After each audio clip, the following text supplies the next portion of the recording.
जय हिंद दोस्तों। ये जो सवाल है ना, ये है हमारा टाइम एंड डिस्टेंस का। टाइम एंड डिस्टेंस में भी रेलगाड़ी वाला सवाल है।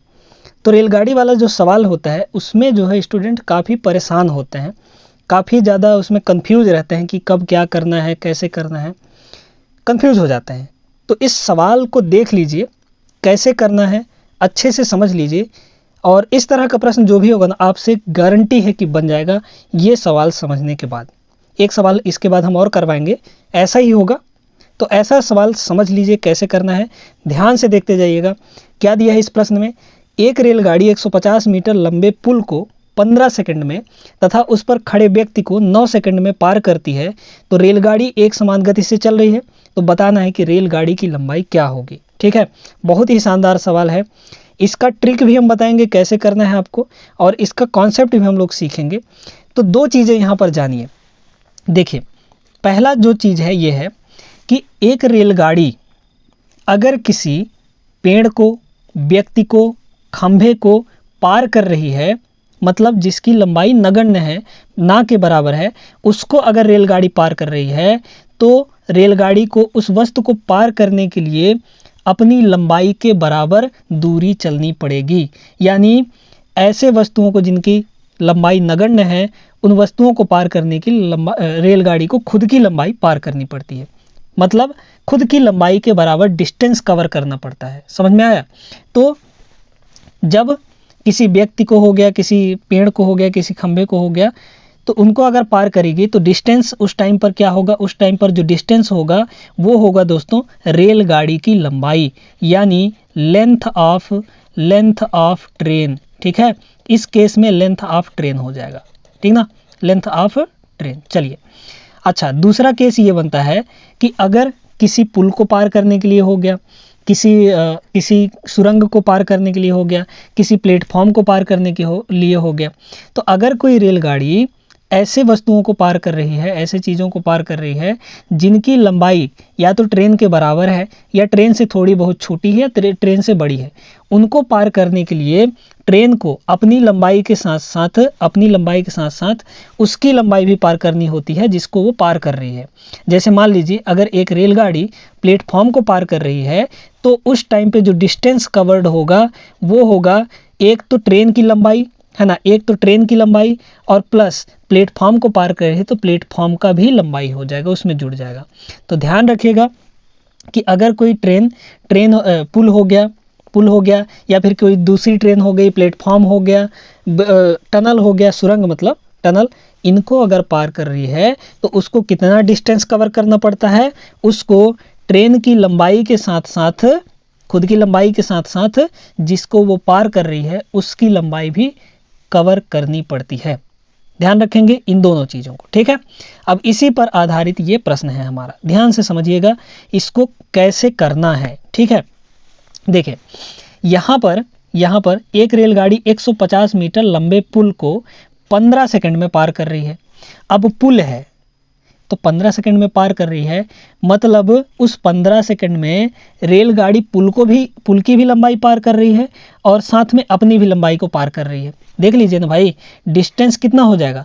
ट्रेन की लंबाई प्लस पुल की लंबाई, प्लेटफॉर्म की लंबाई, सुरंग की लंबाई।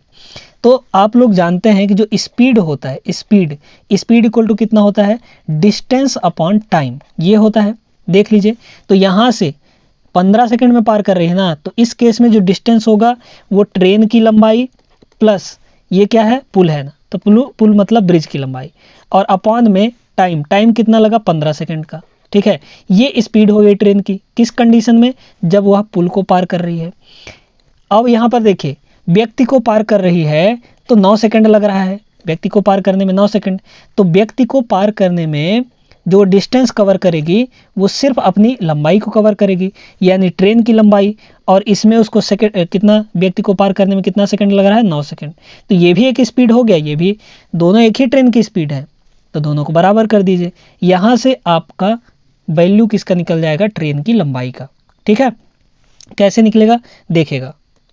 यहाँ पर जो ब्रिज की लंबाई है वो कितनी दी गई है दोस्तों? वो दी गई है 150 मीटर। ठीक ना, तो ये कितना हो गया? t प्लस 150, और इस 9 को इधर मल्टीप्लाई कर दीजिए तो ये 9 इधर मल्टीप्लाई होगा, क्रॉस मल्टीप्लाई, और ये इधर हो गया 15t। ठीक है, 15t। तो देख लीजिए ये हुआ 9t प्लस 15 नहीं हो कितना हो जाएगा, अच्छा 9 गुणे 150 ही रहने दीजिए, बराबर ये हो जाएगा 15t।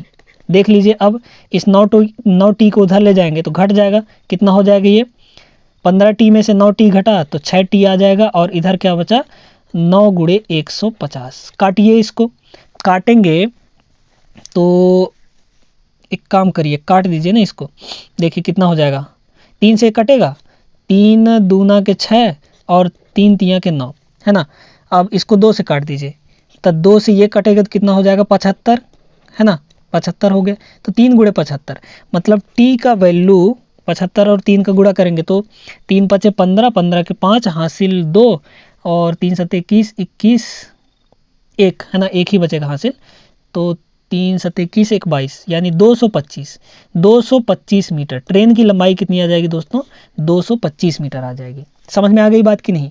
तो इस तरीके से आपको इस प्रश्न को करना था। उम्मीद करते हैं कि समझ में आ गया होगा आपको। अब ऐसा ही एक प्रश्न हम लोग और करते हैं ताकि आपको अच्छे से क्लियर हो जाए। रेलगाड़ी की लंबाई यहाँ पर 225 होगी, ऑप्शन नंबर ए सही होगा इसका। रेलगाड़ी की लंबाई आपको बोला था। टी हमने क्या माना है, रेलगाड़ी की लंबाई को माना है, टी यहाँ पर समय मत समझ लीजिएगा, ठीक है। चलिए अगले प्रश्न पर देखते हैं। देखिए दोस्तों, अब इस सवाल को ना हम 2 तरीके से आपको बताएंगे। पहला जो हमने पहले प्रश्न में किया, पहला वो तरीका, और दूसरा इसका ट्रिक बताएंगे हम। क्या दिया है, एक ट्रेन एक 400 मीटर लंबे प्लेटफॉर्म को पार करने में 15 सेकंड लगाती है, ठीक है। अब प्लेटफॉर्म को पार कर रही है तो डिस्टेंस कितना कवर करेगी, खुद की लंबाई और प्लेटफॉर्म की लंबाई। तो उस कंडीशन में डिस्टेंस कितना हो गया, तो डिस्टेंस हो गया एक तो ट्रेन की लंबाई टी हम मान लेते हैं, और प्लस किसकी लंबाई, प्लेटफॉर्म की लंबाई है 400, डिस्टेंस अपॉन टाइम कितना लगा 15 सेकंड। ये हो गया ट्रेन का स्पीड। अच्छा, अब कह रहा है कि एक व्यक्ति को पार करने में 7 सेकंड लेती है। तो जब व्यक्ति को पार करती है तब कितना डिस्टेंस कवर करती है, ट्रेन अपनी लंबाई के बराबर डिस्टेंस लेती है।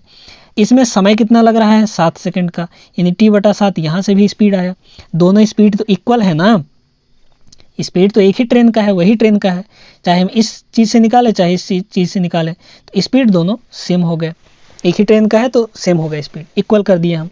अब इसको आपको क्रॉस मल्टीप्लाई करना है। कैसे करेंगे, ये हो जाएगा 7t, है ना, प्लस 7 का गुणा 400 से करेंगे तो 7 गुणे 400 ऐसे ही रहने दीजिए, इक्वल टू 15 का इधर मल्टीप्लाई होगा तो ये हो जाएगा 15t।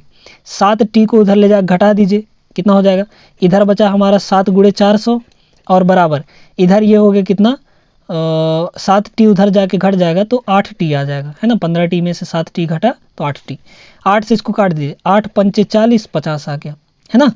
तो t बराबर इसको गुणा करिए, 7 पंजा 35 यानी 350। तो ट्रेन की लंबाई कितनी आ गई दोस्तों, ट्रेन की लंबाई आ गई हमारे पास यहाँ पर कितना 350 मीटर, ठीक है। ट्रेन की लंबाई जो है वो 350 मीटर आया है। अब आपसे पूछा ये जा रहा है कि भाई बताओ कि ट्रेन की चाल कितनी होगी। अब आप स्पीड तो यही ना है, रख दीजिए इसमें t/7 यानी 350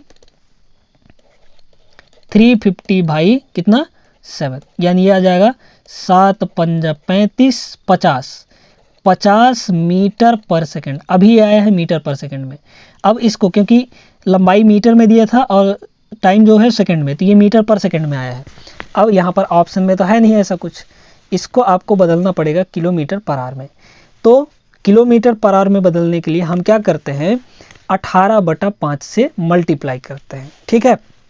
या फिर आप इसको डायरेक्टली कैसे बताएंगे भाई, 50 को अगर हम किलोमीटर पर सेकंड में बदलना चाहें तो 18/5 से मल्टीप्लाई कर देते हैं, ये बदल जाता है हमारा किलोमीटर पर आवर में, है ना।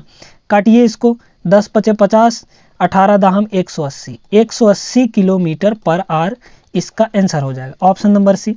अच्छा, इसको डायरेक्टली अगर आपको बदलना हो तो देखिए ये मीटर पर सेकंड में ना, तो मीटर पर सेकंड हमारा छोटा यूनिट होता है, तो छोटे यूनिट में 5 का पहाड़ा और बड़ी यूनिट में यानी किलोमीटर पर आवर में 18 का पहाड़ा।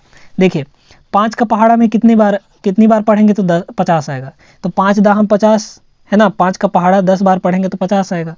तो ऐसी बड़ी यूनिट में इसको बदलने के लिए 10 बार पहाड़ा पढ़ दीजिए, किसका? 18 का।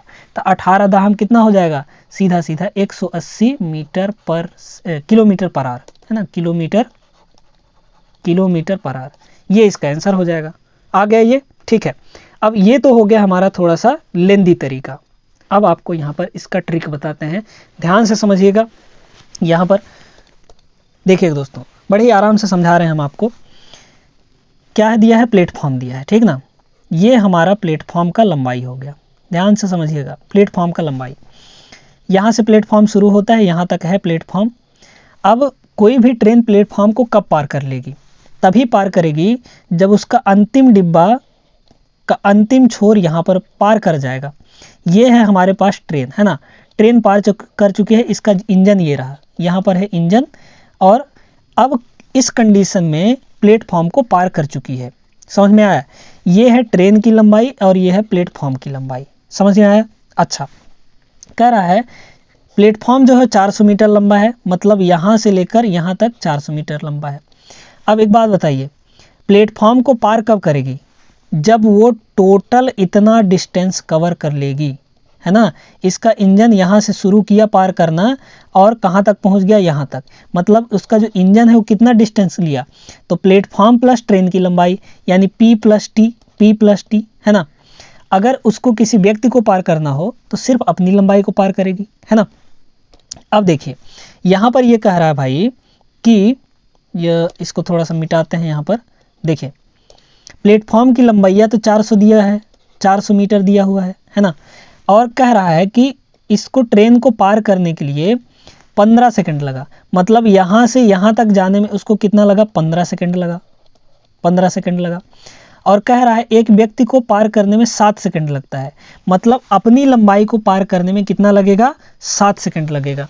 मतलब यहाँ से यहाँ तक चलने में, इतना डिस्टेंस चलने में उसको कितना सेकंड लगेगा? 7 सेकंड लगेगा। तो यहाँ से यहाँ तक चलने में 15 सेकंड, यहाँ से यहाँ चलने में 7 सेकंड, तो यहाँ से यहाँ तक चलने में कितना लगेगा? देख लीजिए, टोटल 15, इधर 7 लगा तो इधर 8 सेकंड लगेगा, है ना। अब इसका डिस्टेंस कितना है? इसका इस डिस्टेंस कितना है? 400 और बटे सेकंड, इस डिस्टेंस को कवर करने में कितना टाइम लगा होगा? 8 सेकंड लगा होगा। तो बटे 8 कर दीजिए, ये मीटर में है, ये सेकंड में है, तो कितना आ जाएगा? ये 50 मीटर पर सेकंड आ जाएगा। यही तो ट्रेन का स्पीड होगा। खत्म कहानी, हो गया ये, ठीक है।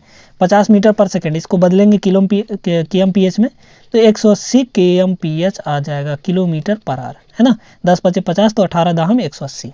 समझ में आ गया? चलिए, उम्मीद करते हैं कि ट्रिक भी आपको समझ में आ गया होगा। तो दोस्तों इस वीडियो के अंदर हमने एक ही तरीके के सवाल किए, थोड़ा सा चेंजिंग था। पहले वाले में आपको ट्रेन की लंबाई पूछी गई थी, दूसरे वाले में आपको ट्रेन की चाल पूछी गई थी। तो उम्मीद करते हैं कि अब अगर इस तरह का प्रश्न आता है तो आप कंफ्यूज नहीं होंगे, इन सवालों को बना लेंगे, ठीक है। तो इस वीडियो में बस इतना ही। उम्मीद करते हैं कि वीडियो पसंद आया हो। वीडियो को लाइक करिए, चैनल को जरूर सब्सक्राइब कर लें, अपने दोस्तों के साथ शेयर करिए। मिलेंगे हम लोग अगले वीडियो में, तब तक आप ऐसे ही पढ़ाई लिखाई करते रहिए, चैनल को सपोर्ट और प्यार देते रहिए। जय हिंद।